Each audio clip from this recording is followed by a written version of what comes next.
পবিত্র কোরআনে যখন আল্লাহ রাব্বুল আলামিন আদম আলাইহিস সালামের আগমনের ঘোষণা দিয়েছেন, তখন তিনি তাকে স্রেফ মানুষ বা বাশার হিসেবে পরিচয় দেননি, বরং আল্লাহ এক রাজকীয় ঘোষণা দিয়ে বললেন, ইন্নী জাইলুন ফিল আরদি খলিফা, অর্থাৎ আমি পৃথিবীতে একজন খলিফা বা প্রতিনিধি পাঠাতে যাচ্ছি। সাধারণ দৃষ্টিতে আমরা খলিফা বলতে আল্লাহর প্রতিনিধি বুঝি, কিন্তু আপনি কি কখনো এই শব্দের আবিধানিক এবং প্রশাসনিক গভীরতা নিয়ে ভেবেছেন?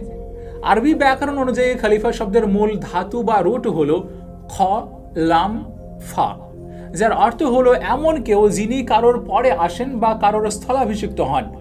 সহজ কথায় খলিফা মানে হলো একজন উত্তরাধিকারী বা সাকসেসর।